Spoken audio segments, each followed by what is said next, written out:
Bom, boa tarde. O nosso grupo ficou responsável pelo tema suporte básico de vida, parada cardiorrespiratória e politraumatismo. Nós organizamos nosso trabalho de forma que a gente vai falar a definição de suporte básico de vida, falar um pouco sobre parada cardiorrespiratória e finalizar com politraumatismo. Os integrantes do grupo sou eu, Giovânia, o Luiz Gustavo, Matheus, Paulo, Raíssa, Riane e a Yasmin.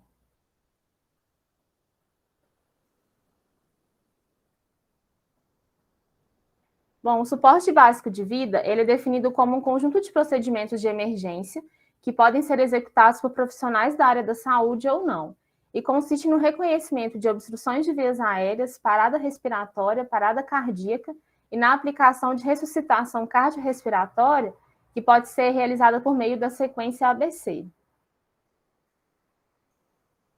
A sequência ABC, ela consiste em desobstrução, respiração, compressão torácica externa. A desobstrução, ela tem como função a liberação das vias aéreas. A respiração é a respiração boca a boca que é realizada, e a compressão torácica externa, ela tem como objetivo garantir uma circulação artificial. O suporte básico de vida, ele pode ser oferecido tanto dentro quanto fora do ambiente hospitalar, e inclui o reconhecimento imediato da parada cardiorrespiratória, o contato com o sistema de emergência, o início da ressuscitação cardiorrespiratória e o uso do desfibrilador quando disponível. Nessa imagem do lado, a gente pode perceber que o procedimento para quando ocorre uma parada cardiorrespiratória, os caminhos que são utilizados são diferentes quando uma pessoa está dentro de um hospital ou quando ela está, por exemplo, em casa. Se uma pessoa sofre uma parada cardiorrespiratória dentro de um hospital, ela já está sob vigilância, então, imediatamente a equipe de emergência é acionada e já inicia os procedimentos para ressuscitação e, posteriormente, a pessoa ela é encaminhada para a unidade de terapia intensiva. Já quando a parada ocorre fora do ambiente hospitalar, o primeiro procedimento que tem que ser tomado é ligar para um SAMU, por exemplo, uma equipe de emergência, e em seguida já iniciar os procedimentos de ressuscitação. Após a chegada da equipe, eles vão dar um suporte avançado de cuidados e o paciente também vai ser encaminhado para a unidade de terapia intensiva.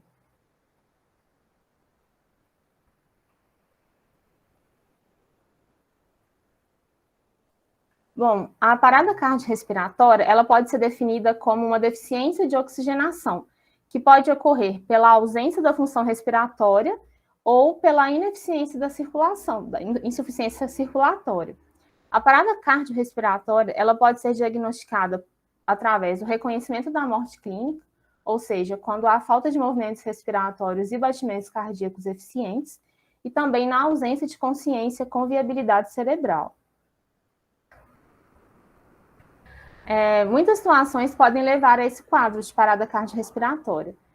Por exemplo, fibrilação ventricular, que é quando ocorre uma incoordenação na contração do miocárdio, a sistolia, que é quando não tem atividade elétrica ou mecânica nos ventrículos, dissociação eletromecânica, que é a ausência de pulso detectável, anoxia, que é a ausência de oxigênio, anoxia alveolar, né?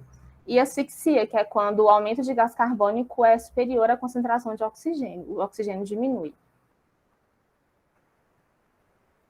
Então, a parada cardiorrespiratória, as intervenções que são feitas quando a parada cardiorrespiratória ocorre, é um conjunto de procedimentos que visam reverter aquele quadro e restabelecer a circulação e a oxigenação. Então, a reanimação, ela tem o objetivo de manter artificialmente um fluxo arterial para o cérebro e para outros órgãos vitais até que ocorra o retorno da circulação de forma espontânea.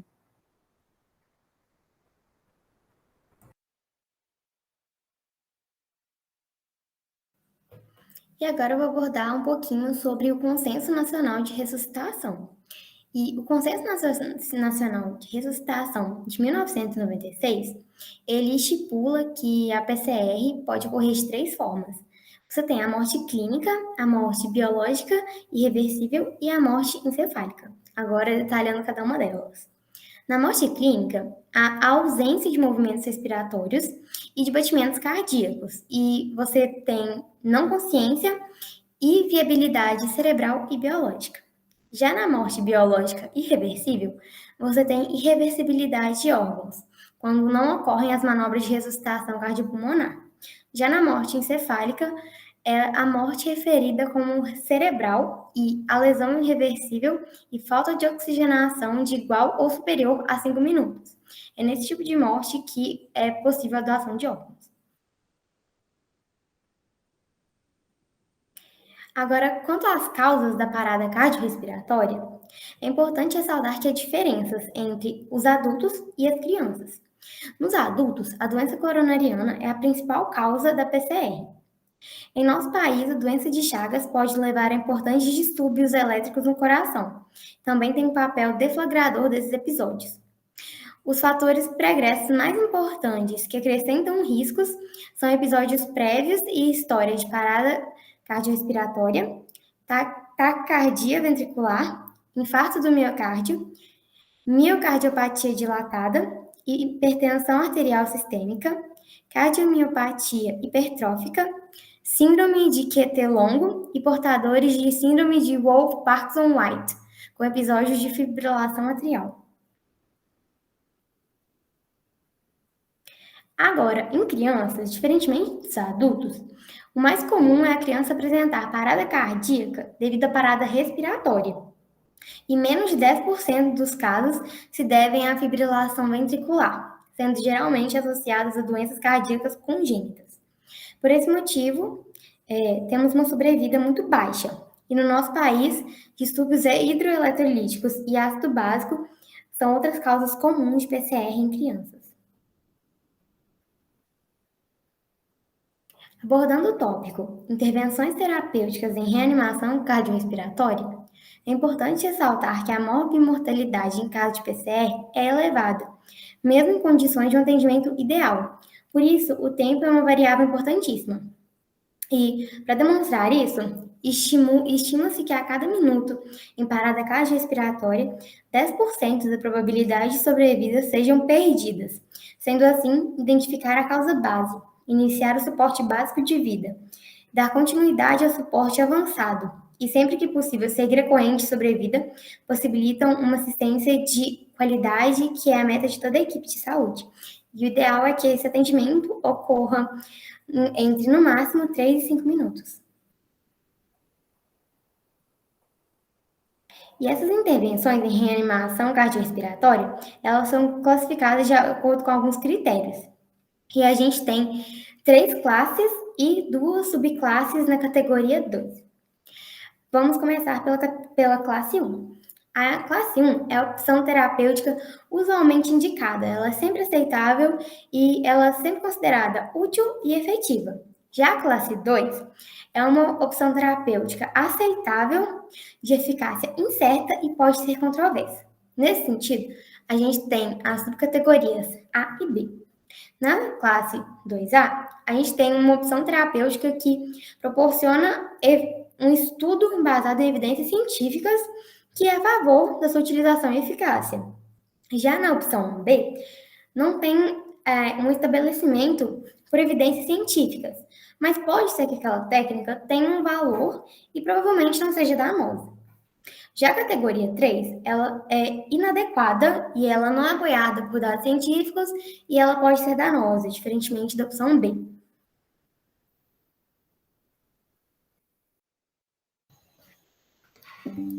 Então, sobre as compressões cardíacas para o suporte básico de vida, o primeiro passo é a compressão, e a gente tem que observar a frequência das compressões e a profundidade, e o retorno do tórax a cada compressão e interrupção mínima. Para maximizar a perfusão, a gente recomenda que as pausas das compressões torácicas sejam minimizadas a fim de que a FCT seja de pelo menos 60% e, idealmente, de 80%. Para a realização dessas compressões torácicas, é necessário algumas coisas. Primeiramente, posicionar-se ao lado da vítima, manter os joelhos com certa distância um do outro, para que tenha melhor estabilidade. Afastar ou cortar a roupa da vítima para deixar o tórax desnudo, que é sem roupa, né, nu, e colocar a região hipotenada de uma mão sobre a metade inferior do externo da vítima, e a outra mão sobre a primeira, entrelaçando-as. Estender os braços e mantê-los cerca de 90 graus acima da vítima. Comprimir com frequência de 100 a 120 compressões por minuto, sendo que após 30 compressões torácicas, deve-se aplicar 2 ventilações assistidas, completando um ciclo de RCP. Comprimir com profundidade de no mínimo 5 centímetros, evitando as compressões com profundidade maior que 6 centímetros. Então, é um limite bem pequeno de erro, né, de 5 a 6 centímetros no máximo. E permitir o retorno completo do tórax a cada compressão e não apoiar o seu corpo no tórax da vítima. Então, depois que a gente aperta, a gente tem que tirar o peso do nosso corpo para não impedir que o tórax da vítima possa voltar naturalmente. E também deve revezar com outro socorrista a cada 2 minutos para evitar o cansaço e compressão de má qualidade, caso tiver um outro socorrista, né? O segundo passo são as ventilações. A gente tem que observar que antes das ventilações, a abertura da via aérea pode ser realizada com a manobra de inclinação da cabeça e elevação do queixo. Se houver alguma suspeita de trauma, é a manobra de elevação do ângulo da mandíbula. As ventilações são aplicadas após 30 compressões torácicas durante a RCP, que é a ressuscitação cardiorrespiratória, seguindo a sequência CAB, que é diferente da ABC. A prioridade para as compressões torácicas deve-se ao fato da necessidade de gerar o fluxo de sangue e evitar também atraso prático inerente à tentativa de ventilação inadequada. A ventilação com bolsa, válvula, máscara e com via aérea avançada necessita de maior capacitação e maior experiência no manuseio, que é esse equipamento que tem uma bolsa que a gente fica apertando para fazer a ventilação sem precisar ter o contato da boca no paciente. Só que na ausência da respiração espontânea, deve-se aplicar a respiração artificial. Na respiração boca a boca, após ocluir as asas do nariz da vítima com os dedos polegar e indicador da mão que está no fronte, o socorrista, após a respiração profunda, aplica seus lábios sobre a parte externa da boca da vítima, de modo a obter uma boa ventilação e insufla um volume de ar para expandir o tórax da vítima. O terceiro passo do suporte básico à vida consiste no uso de alguns equipamentos, como, por exemplo, o desfibrilador. Ele é um equipamento que pode ser tanto automático quanto manual, interno ou externo. Algumas bibliografias até divergem um pouco da posição do desfibrilador dentro do suporte, se ele faz parte do suporte básico ou do suporte avançado. E alguns dos argumentos que eles utilizam é se há ou não necessidade de uma capacitação para um usuário leigo poder utilizar num quadro de parada cardiorrespiratória. Como é que acontece o mecanismo de ação do desfibrilador? Ele vai reverter possíveis quadros de arritmia num quadro dentro de uma PCR, ou seja, ele vai principalmente reverter quadros associados a uma fibrilação ventricular, ou seja, uma contração descoordenada dos ventrículos, ou ainda numa taquicardia ventricular, ou seja, uma aceleração dos batimentos cardíacos originada a partir dos ventrículos. O mecanismo de ação dele está relacionado a uma emissão de choques fortes para o coração, de forma a ativar os batimentos cardíacos em casos de pacientes com quadros cessados, ou uma normalização dos batimentos em casos de arritmia. Para o uso correto do desfibrilador, faz-se necessário uma utilização do passo a passo, onde a gente começa instalando os eletrodos no tórax desnudo e seco do paciente, sem interromper as compressões torácicas. Logo após, a gente liga o aparelho e interrompe as compressões torácicas apenas quando o equipamento solicitar análise. Isso pode depender tanto quando é um desfibrilador automático, quanto um desfibrilador manual. Logo após, você segue as orientações do aparelho quanto à indicação de choque. Se o choque for indicado, solicita que todos que estão perto se afastem do contato com o paciente, dispara um choque quando indicado pelo desfibrilador e reinicia a ressuscitação após o choque, começando pelas compressões torácicas por 2 minutos. Após 2 minutos de compressão e insuflações eficientes, checa novamente como é que está o ritmo com o desfibrilador. Agora, falando um pouco de suporte básico pediátrico, a gente precisa ressaltar alguns pilares importantes. O primeiro passo importante de um suporte básico pediátrico é a gente perceber de forma precoce um quadro de PCR em criança. Um segundo elemento importante seria a busca rápida por ajuda, seja por pessoas próximas ao lugar do ocorrido ou a serviços de emergência de assistência à saúde. E o terceiro é a iniciação rápida desse suporte básico, aliado a uma avaliação primária. O que seria essa avaliação primária? Você vai buscar analisar principalmente o estado de reatividade da criança, buscando analisar principalmente alguns movimentos ou realizando algumas pequenas gestos livres no corpo da criança para analisar o estado de reatividade dela. Logo após, você segue a sequência certinho do suporte básico de vida, iniciando pelas compressões, pelas ventilações e passando, por último, pela ventilação. Importante ressaltar, igual o Paulo falou, que logo após as compressões, a gente tem que estar atento para a permeabilização dessas vias aéreas, ou seja, você abrir essas vias aéreas, seja com manobras de extensão da cabeça da criança ou uma subluxação da mandíbula, e logo após realizar a manobra de ventilação. Pode ser tanto respiração boca a boca ou respiração boca a boca nariz. Em relação aos pontos de compressão na criança, a gente pode ter mais de um ponto de compressão, mais de uma forma de realizar a manobra. A gente tem, por exemplo, a manobra do abraço, da compressão através do abraço, ou da compressão utilizando 2 dedos. E isso vai depender tanto da idade da criança, quanto da gravidade do caso dela.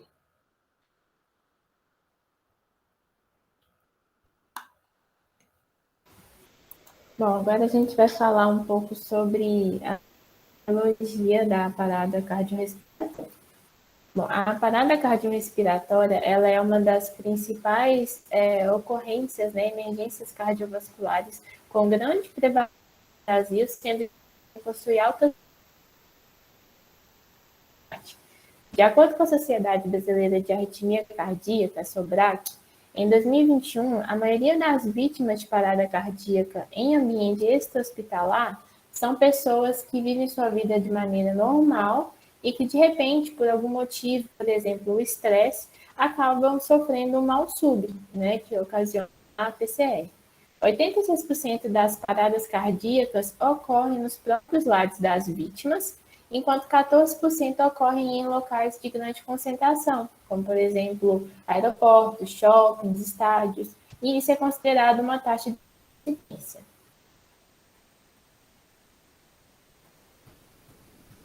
Além disso, a SOBRAC, ela também calcula que a maioria das mortes ocorre em ambientes extra-hospitalares, né? Então, por isso é muito necessário que o atendimento seja feito de forma rápida e eficiente para que se evite a morte definitiva ou sequelas decorrentes da parada cardíaca.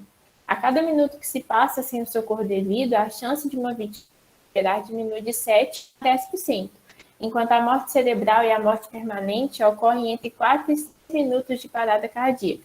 Poucas tentativas de ressuscitação elas são efetivas minutos de parada. Diante disso tudo, é criado, então, protocolos internacionais que permitiram a padronização, a sistematização e a organização da assistência médica em caso de parada cardiorrespiratória, assim como nós abordamos aqui ao longo do trabalho. E, desse modo, a morte súbita ela pode ser reversível se realizada rapidamente a desfibrilação ou mesmo quando, assim como a gente já havia abordado.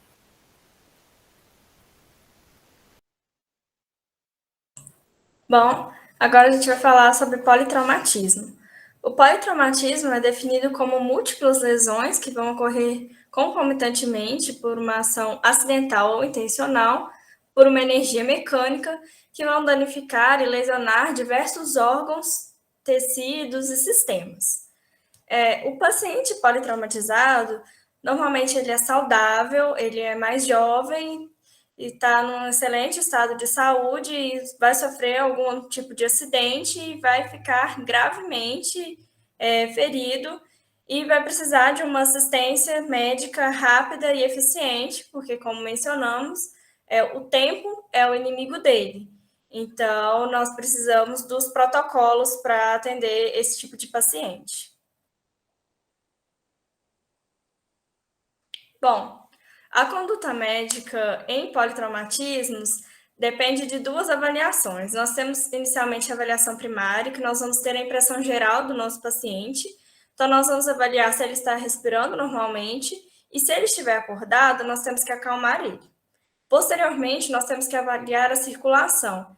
Num paciente politraumatizado, é muito comum que ele tenha hemorragias, então nós temos que visualizar e conter essas hemorragias, pode usar pressionando com uma gaze ou, se for muito grave, utilizar até mesmo de um torniquete. Posteriormente, vamos avaliar cor da pele, sudorese, presença e a magnitude dos pulsos e a frequência cardíaca.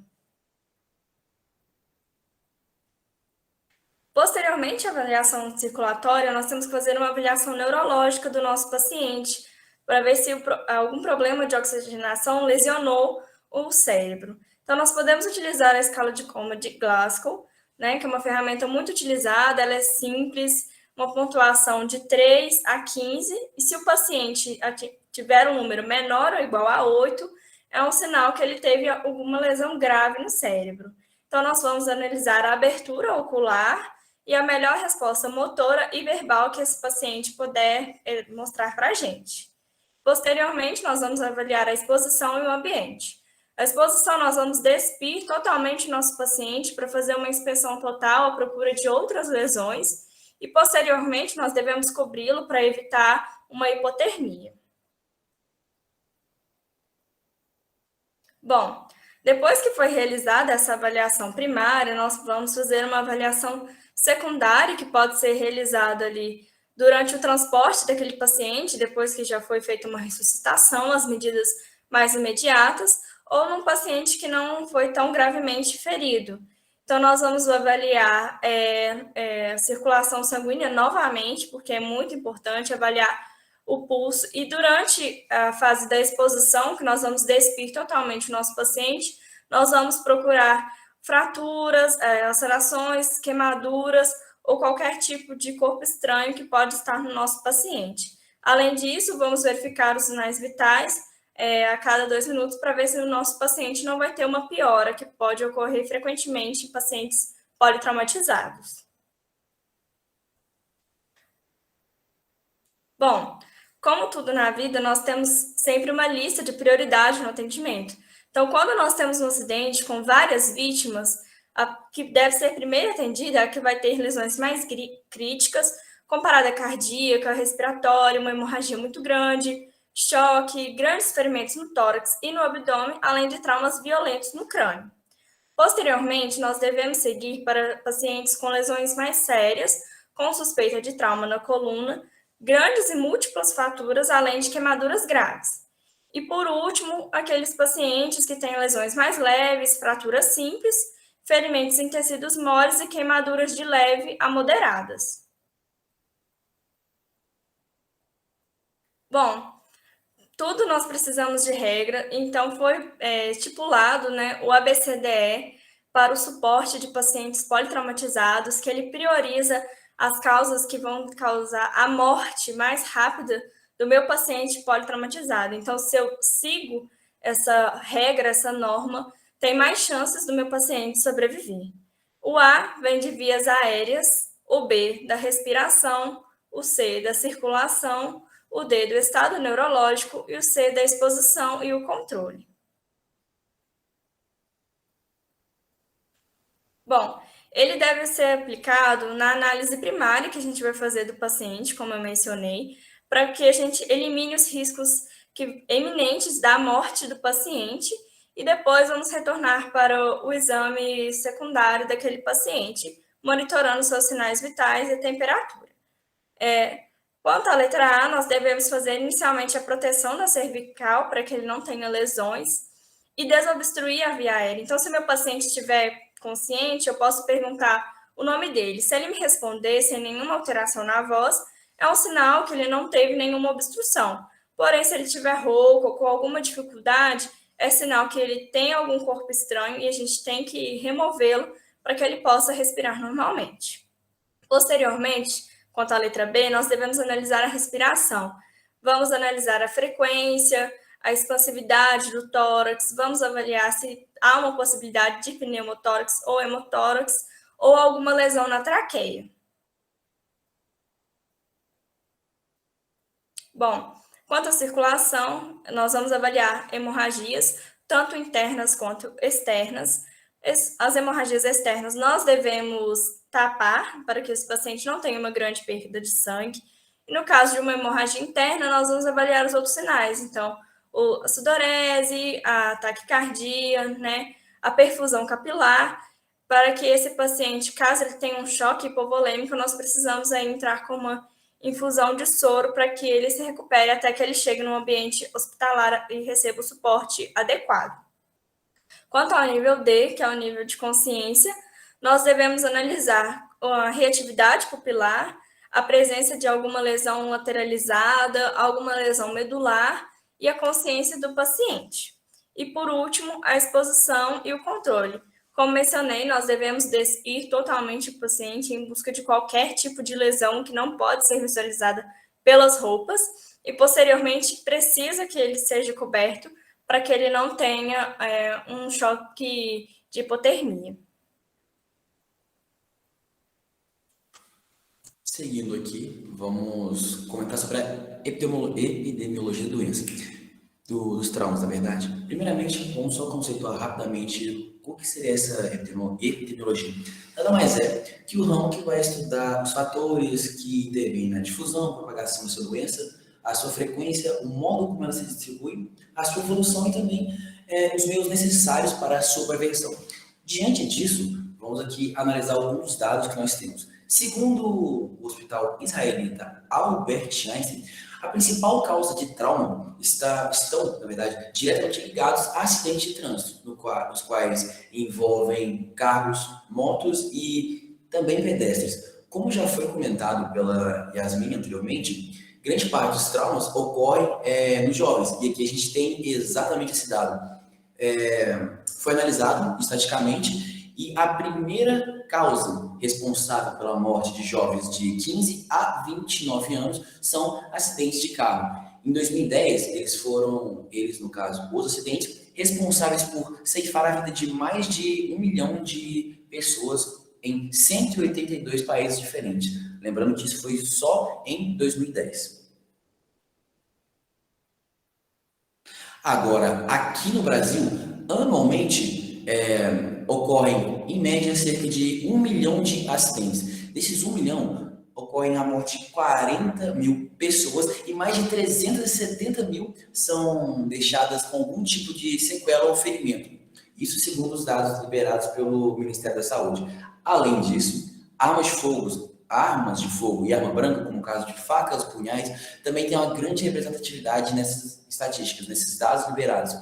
Assim como também o caso de idosos, como quedas em função de desequilíbrio ou acidentes domésticos. Há também lesões que acrescentam acrescentam muito na taxa de mortalidade. Quais seriam, por exemplo, essas lesões? Lesões penetrantes no tórax, cabeça, axila, abdômen, pescoço e também na virilhas, elas aumentam consideravelmente a taxa de mortalidade em função dos órgãos que ali se encontram. Como a Yasmin também comentou, é importante, quando você faz um atendimento de um paciente, analisar as vias aéreas. Dessa maneira, se acontece de perfuração no tórax do paciente, ocorre também a chance de ter algum tipo de problema de parada cardiorrespiratória. Fraturas na pelve também é um problema. Traumatismo no tórax, o que deixa a estrutura do tórax por si só instável, o que, por sua vez, também vai influenciar nos órgãos que elas se encontram, é um problema gravíssimo. E também traumatismo do crânio encefálico, ou seja, que envolve o crânio, com comprometimento da consciência e os sinais de lateralização. Outro problema também muito importante são fraturas expostas ou também com o afundamento do crânio dentre outros tipos de fratura. Agora aqui nós temos uma distribuição de como essas mortes no trauma ocorrem. Primeiramente, temos o primeiro período, que seriam aquelas mortes imediatas ou instantâneas que ocorrem logo no local do incidente. Um exemplo poderia ser um piloto de moto, que por estar muito rápido acaba colidindo com outro veículo e ele morre instantaneamente, logo no local. Um segundo período seria, por exemplo, mortes precoces, que ocorrem aproximadamente 1 hora ou um tempo depois do acidente. Um exemplo seria, por exemplo, o caso do Ayrton Senna, que ele sofreu um acidente de carro e a morte dele foi dada que ocorreu no hospital. E o terceiro período seria aquelas mortes tardias, que ocorrem após alguns dias ou alguns meses depois do evento. Aqui um outro exemplo seria o evento que ocorreu na Botkiss, em 2014, em que grande parte das vítimas foram levadas a óbito após alguns meses depois do ocorrido. Muito obrigado pela atenção de todos vocês e fiquem agora com as nossas referências. E é isso.